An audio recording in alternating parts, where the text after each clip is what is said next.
bem-vindos ao podcast da Comissão Nacional dos Tribunais Superiores da ABA. Estamos aqui para entrevistar dois colegas, dois membros dessa comissão, que é presidida pela doutora Mônica Flauzino. Eu sou a doutora Simone Amara, do Rio de Janeiro, e faço parte com muito orgulho dessa comissão. Estamos aqui com nossos queridos amigos, doutora Alice Castanheira e doutor Valtair, que vão se apresentar e vão falar sobre suas áreas de atuação. Doutora Alice, por favor, nos apresente e fale como é a sua área de atuação nos tribunais superiores. Bom, antes de mais nada, é um prazer estar aqui com vocês, com os colegas da comissão, né? A gente conseguiu fazer essa interação, né? O ano inteiro, vamos encerrar o ano com esse podcast. A minha atuação, eu sou advogada há 24 anos, sou jornalista há 32 anos.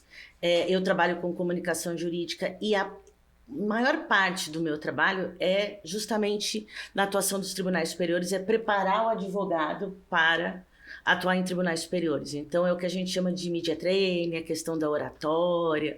Isso. Então, assim, a minha participação na comissão é não só como advogada, e aí um orgulho de estar aqui na ABA, principalmente na sede da ABA em Águas Claras, né, aqui perto de Brasília, mas também para a gente trocar essa figurinha com os advogados e saber as dificuldades, porque falar no Tribunal Superior não é, às vezes, como a gente fala com o juiz de primeira instância, tem toda uma pompa, né? Tem toda uma questão mais... o nervoso também, de uma sustentação em Tribunal Superior, então, às vezes, requer um preparo. Por mais que o advogado, às vezes, tenha essa questão da técnica, esse preparo é sempre importante. E eu acho que nunca antes na história desse país a gente teve os tribunais superiores se comunicando tanto com a sociedade como eles estão agora, né? Assim, os nossos ministros de tribunais superiores, eles são figuras públicas hoje, até dentro de Uber, dentro dos lugares, a gente conhece, os ministros viraram figuras públicas, né? Sim. Pop. Então, todo mundo sabe quem são os ministros, hoje o Alexandre de Moraes, que particularmente é chamado de Xandão, né? Então, a gente já nem fala ministro Gilmar Mendes, a gente fala o Gilmar, como se fosse próximo da gente, né?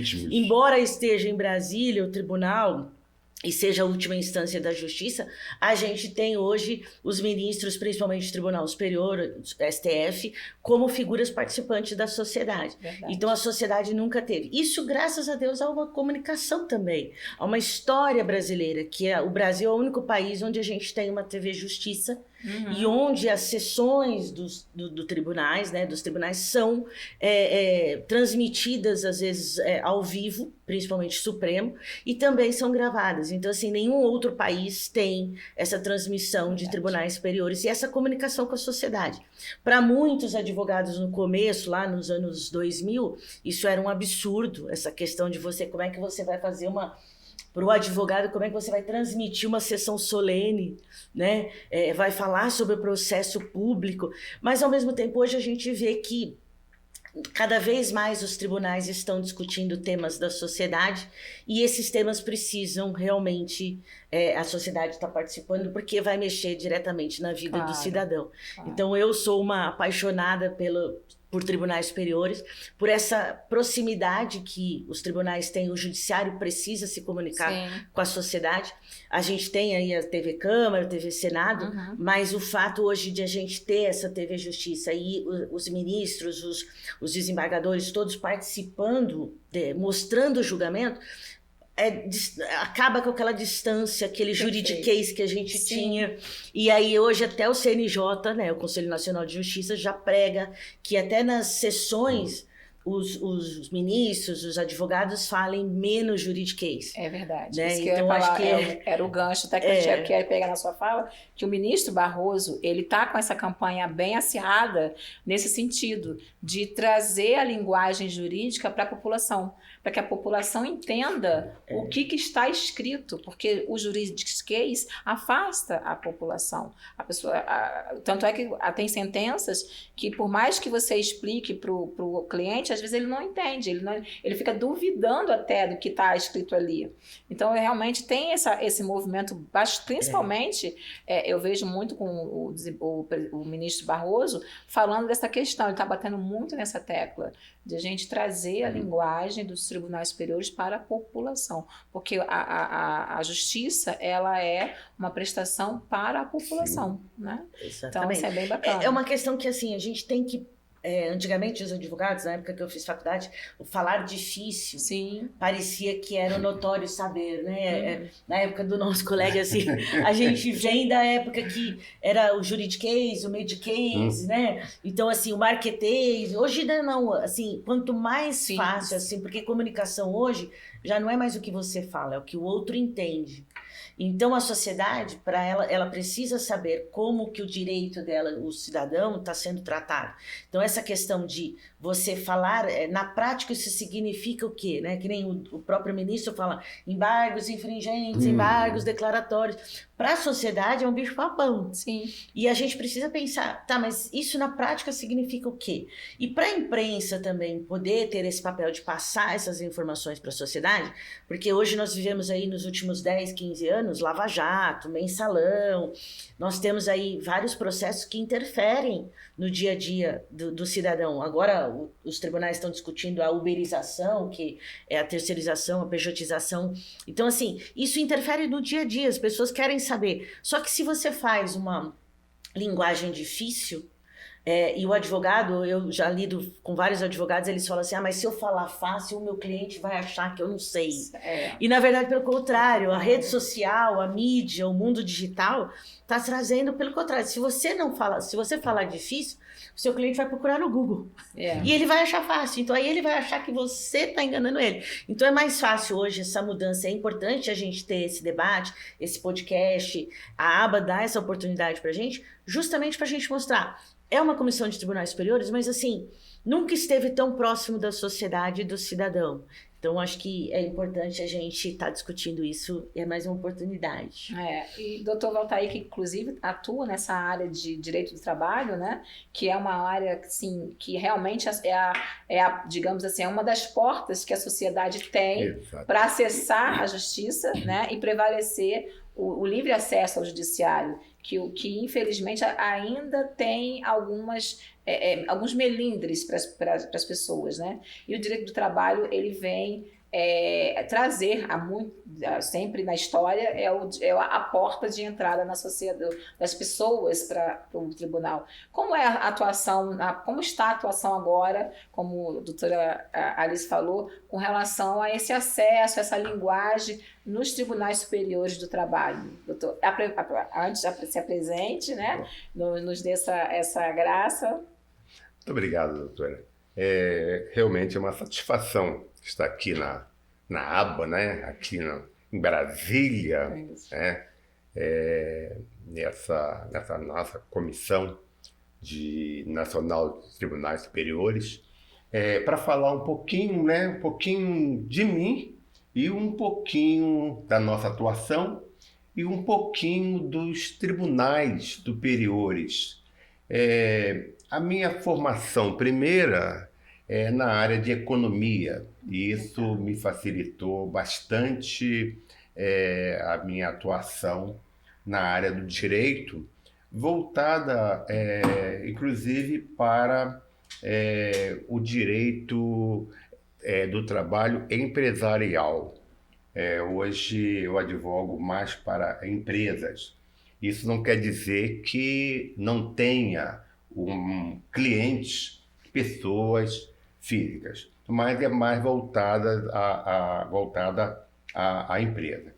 E o que acontece? O direito, ele é dinâmico.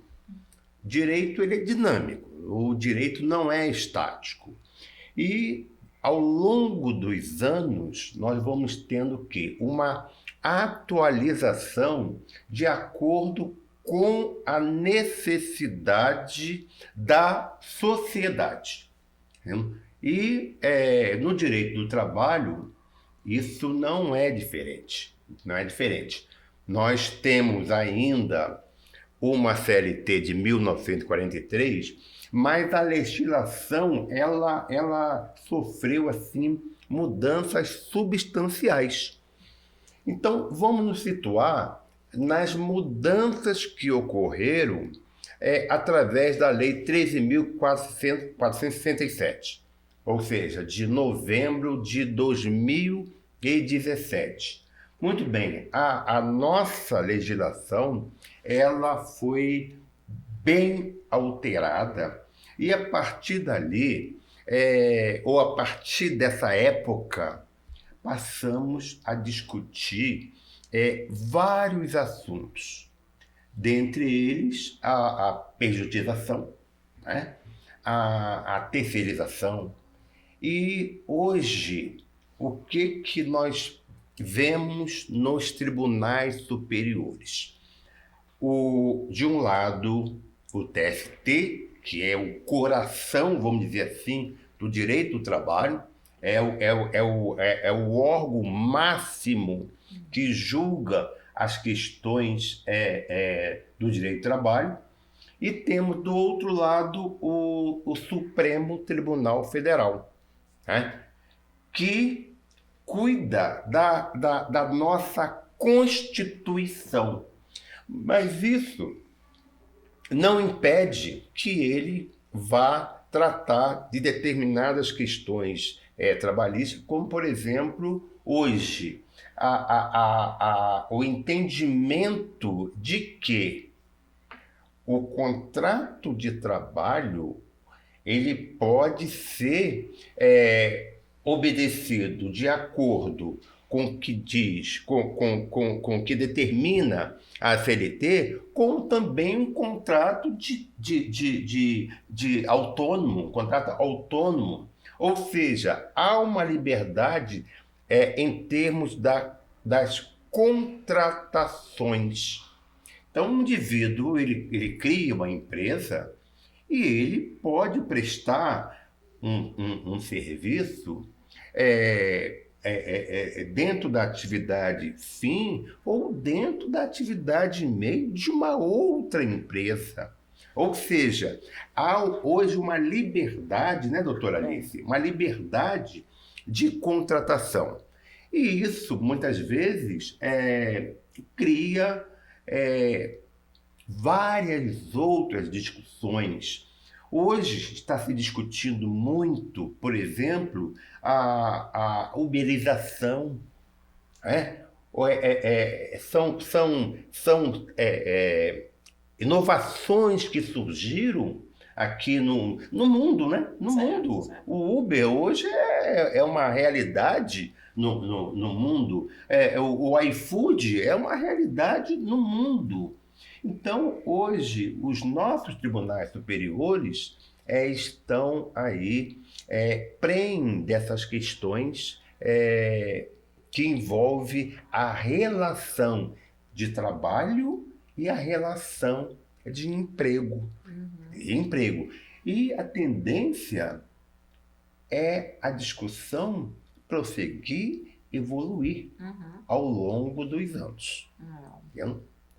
A premissa do direito do trabalho é justamente tentar conseguir o equilíbrio entre manter os direitos do trabalhador e a continuidade da empresa, porque se não tiver esse equilíbrio, fica inviável a continuidade da empresa, né? Sim. É bem interessante. As relações elas estão mudando.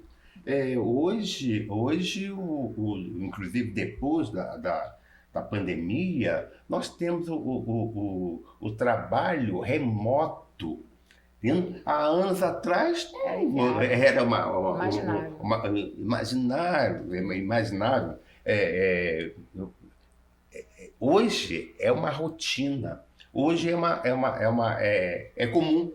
Hoje é comum ter esse tipo de relação e outras questões que a gente vê hoje dentro do direito do trabalho, ou seja, uma evolução.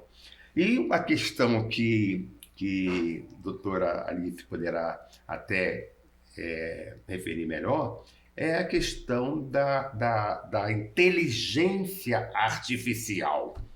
Doutora, hoje a inteligência artificial está tomando conta dos nossos tribunais. Verdade. Principalmente os tribunais superiores. Então, hoje, o advogado, né, nós advogados, nós temos que dar conta de toda a transformação da legislação.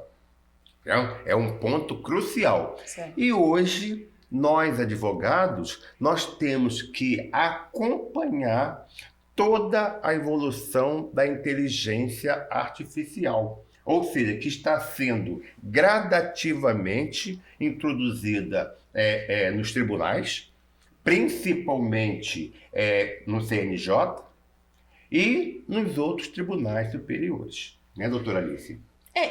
Que nem o senhor falou, eu acho que nosso decano da comissão, ouvir o doutor é sempre um aprendizado. Sim.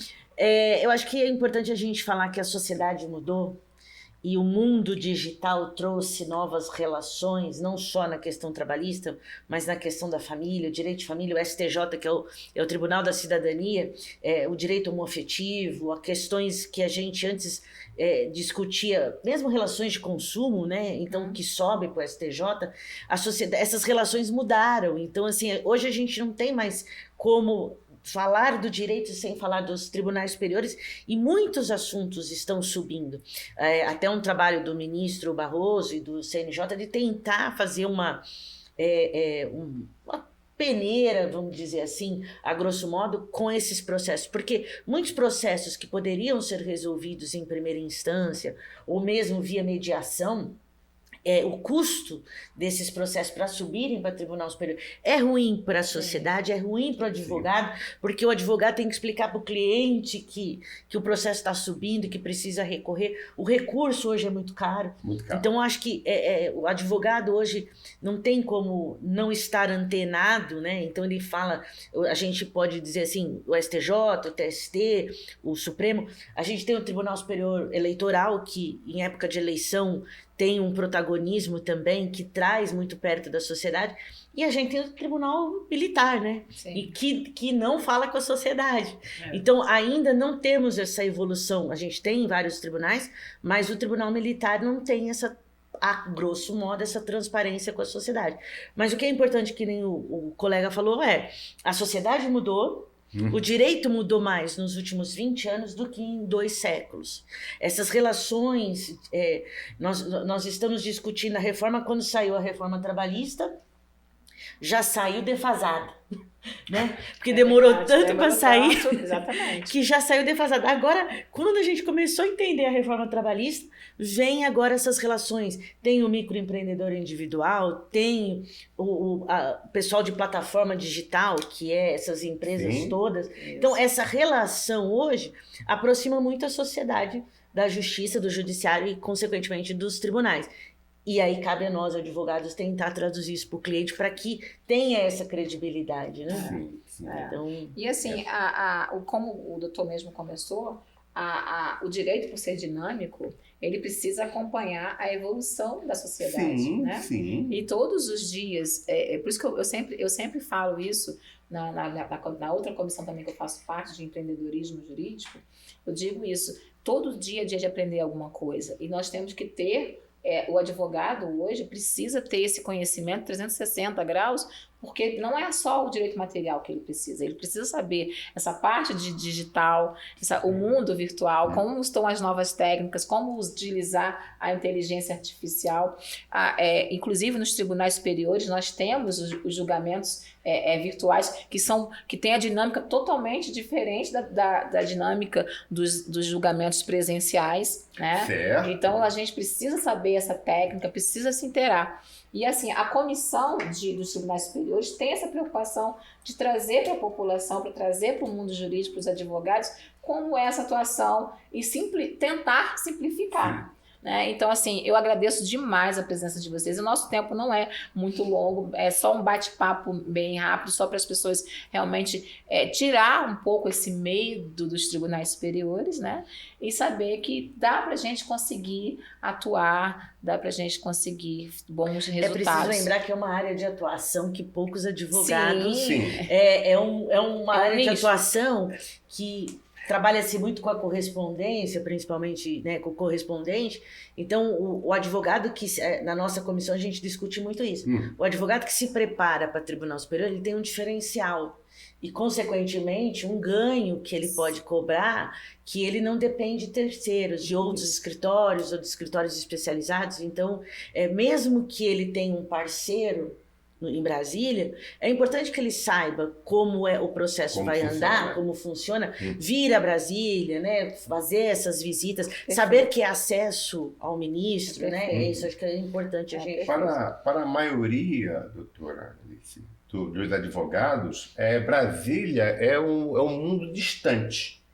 Ou seja, para a maioria dos advogados, Brasília é um sonho impossível.